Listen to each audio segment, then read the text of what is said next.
perilaku manusia diasumsikan dalam NLP itu kayak program doang, Pak. Satu, dia bisa diinstal atau di uninstall. Contoh, Pak.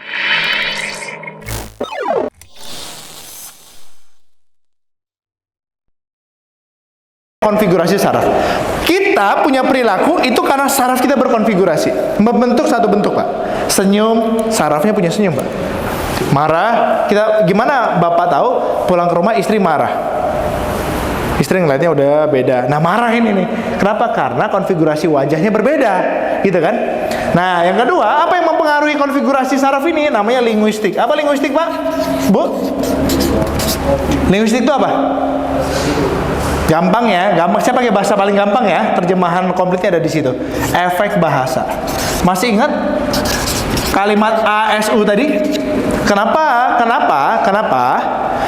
ASU tadi itu membuat orang yang berdarah Jawa lebih sakit hati dibandingkan orang yang tidak berdarah Jawa?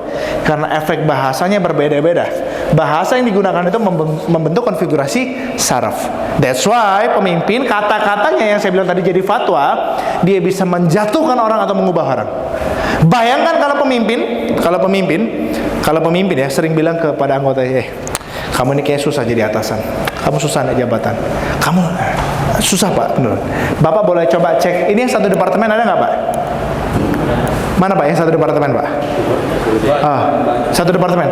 Coba cek game besok, Pak, berempat, berlima, ke satu orang.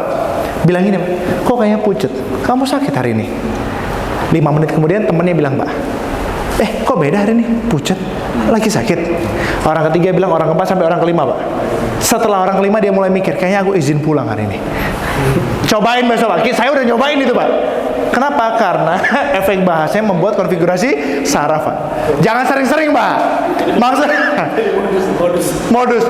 Maksud saya, Pak, orang kalau sering digituin, jadi selesailah sudah gitu. Karena dia dapat informasi eksternal dan jadi data di internal storage-nya. Terakhir, P-nya adalah programming. Pemrograman. Jadi perilaku manusia diasumsikan dalam NLP itu kayak program doang, Pak. Satu, dia bisa diinstal atau di uninstall. Contoh, Pak. Saya mau tanya, siapa yang bisa bahasa Cina di sini?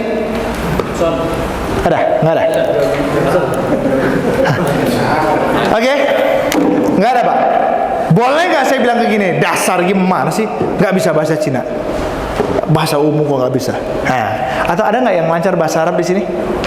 Jawabannya kenapa nggak bisa bahasa Arab? Ya karena nggak pernah diinstal skill bahasa Arab, Pak. Bahasanya nggak pernah diinstal skillnya, Pak. Nggak bisa bahasa Arab itu nggak menyebabkan kita keluar dari Islam. Nah, ini kan persepsi jadinya. Nggak bisa bahasa Arab tidak membuat kita keluar dari Islam, kan persepsi, Pak. Jawabannya adalah ya karena tidak pernah diinstal, Pak. Bapak, Ibu, kelas, sekitar kita ini ada traktor nggak? Banyak. Siapa yang bisa mengendarai traktor? Angkat tangannya. Gimana kerja di perusahaan yang ada traktornya nggak bisa bawa traktor? Ya karena tidak diinstal, kan, Pak? Karena skill traktor itu tidak diinstal. Andai kan itu diinstal dan dilatih, bisa nggak, Pak? Bisa. Artinya semua hasil bergantung pada skill. Skill bergantung pada diinstal atau enggak. Sama, public speaking itu diinstal apa enggak skillnya, Pak? Kalau nggak pernah diinstal, ya wajar ngomongnya kagak jago, kagak keren. Ya, Pak? Kelas? 1 temukan, 2 temukan, 3 temukan.